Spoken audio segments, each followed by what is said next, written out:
नमस्कार, स्वागत आहे तुमचे आपले यूट्यूब चॅनेल SP गार्डनिंग मराठीमध्ये।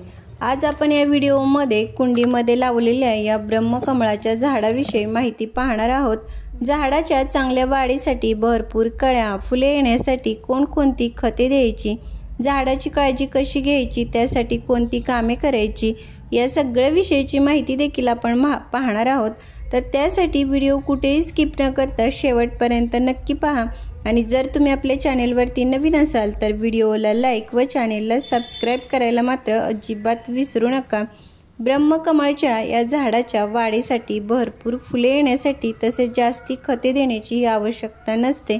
महिन्यातून एकदा कोणतेही एखादे खत दिले तरी देखील या झाडाला पुरेसे होते। मात्र या झाडाला सूर्यप्रकाश, पाणी या गोष्टी मात्र योग्य प्रमाणामध्ये मिळणे हे आवश्यक असते, तरच हे झाड चांगले वाढते आणि भरपूर फुले हे देत राहते। ब्रह्मकमळाच्या झाडाला हे जास्त सूर्यप्रकाशाची आवश्यकता नसते। अगदी सकाळचे किंवा संध्याकाळचे हलकेसे ऊन मिळाले तरी देखील या झाडाला हे पुरेसे होते। मात्र जास्त उन्हामध्ये म्हणजे जर कडक ऊन या झाडावरती पडले तर मात्र या झाडाची जी पाने आहेत ती जळाल्यासारखी होतात आणि पाने देखील खराब होऊन झाड खराब होण्याची शक्यता असते। कधी कधी झाडावरची जी पाने आहेत ती देखील ही पिवळी होतात आणि लागलेल्या ज्या कळ्या आहेत त्या देखील उमलण्याआधीच ही गळायला सुरुवात होते। त्यामुळे ब्रह्मकमळ लावलेली ही जी झाडाची कुंडी आहे ती अशा ठिकाणी ठेवा ज्या ठिकाणी या झाडाला सकाळचे किंवा संध्याकाळचे हलकेसे असे हे ऊन मिळेल। ब्रह्मकमळाच्या झाडाला हे जास्ती पाणी देण्याची देखील ही आवश्यकता नसते।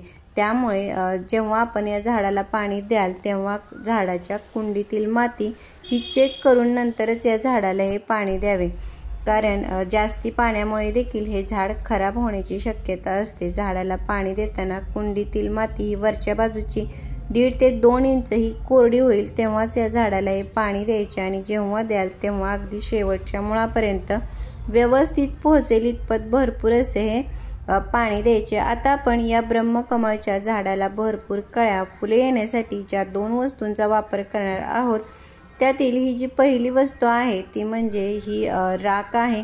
लाकूड जाळल्यानंतर अशा प्रकारची ही राख ही तयार होते। राख ही झाडांसाठी अतिशय फायदेशीर अशी आहे। राख ही खत म्हणून जसे काम करते तसेच बुरशीनाशक, कीटकनाशक म्हणून देखील याचा झाडांना खूप चांगला असा फायदा होतो। मात्र या राखेचा वापर खत म्हणून करताना अगदी प्रमाणशीर असा करायचा आहे। झाडांना भरपूर कळ्या फुले येण्यासाठी ज्या घटकांची, पोषक तत्वांची म्हणजे जे पोटॅशियम, फॉस्फरस यासारखे जे घटक आहेत ते राखेमध्ये हे मुबलक प्रमाणामध्ये असतात। त्यामुळे याचा वापर जर खत म्हणून तुम्ही फुलांच्या झाडांसाठी केला तर झाडे कळ्या व फुलांनी अगदी भरगच्च होऊन जातात। ब्रह्मकमळाच्या या झाड लावलेल्या कुंडीतील जी माती आहे ती देखील अधूनमधून अशा प्रकारे हलवून थोडी मोकळी करावी।